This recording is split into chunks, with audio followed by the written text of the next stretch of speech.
It's your boy Salim from Notorious S back with another video. Baby. Here's why you feel behind. You feel behind because when you look at your situation, right?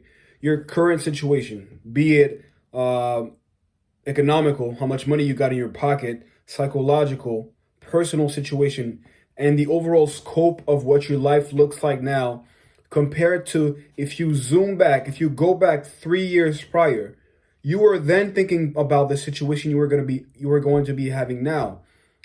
And in hindsight, you realize that like one of the primary things about life is things never go according to plan. You feel down automatically because you're not where you thought you were going to be at this specific moment. Just like in 2, 3, 4 years, you already have an idea of where you're going to be in your life. And when you're going to be there 4 years down the road, it's either going to be better or worse. But it damn sure isn't going to be what you thought it was going to be initially, right? So add the fact that you are probably behind on what you thought you were going to do 3 years prior, to the fact that you are comparing what your current situation is to that of the people around you, right? Which is already recipe for disaster because you at least know the good, the bad, the ugly about what you are dealing with in your life. But what you see about other people's lives is only the positives. And obviously, this is nothing new. But the reason why I say that is because we are in a society, and the reason why it's much harder today when we play the comparison game is because you're looking at your neighbor's lawn thinking, oh my God, their lawn is so beautiful, but you don't know what's underneath the grass, right? You don't know that they got a lot of weeds. You don't know that they got soil poisoning or whatever the case may be, right? And so you're fixing your idea of what they're living based on a false image being portrayed. And God knows that a lot, like people are experts at portraying their lives to be something that they're not.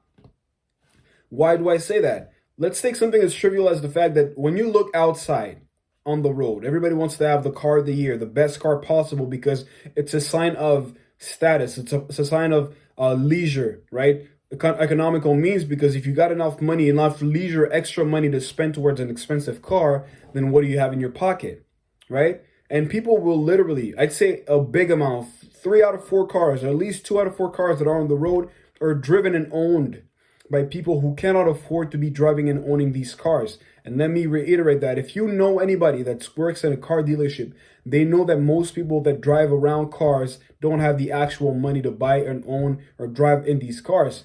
That's why the main strategy, which is not a secret, is that they'll sell cars and spread the payment upon like 48, 60, 72 months to allow the people that have the cars to be able to make ends meet and pay the monthly.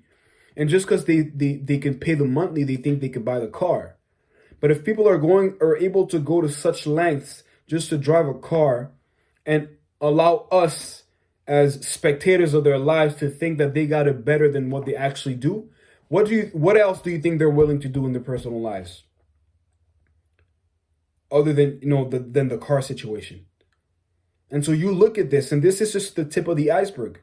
That's what you got to think about. And so basing your own self-worth and value and your whole journey based off of what other people display is the worst thing you could possibly do. And it's much harder to say than to actually apply. And this is like one of the things if I had to make a sum up of the things that I really anchored and really interiorized and decided that going forward I was going to use as one of the main directing points of my life, is that life is simple. You know what you got to do in life. Let me not digress, right? But what's hard is to have the discipline to do what you know you got to do, including not compare, because you don't have all the information. It's just like playing chess, seeing half of the board. You're not going to work.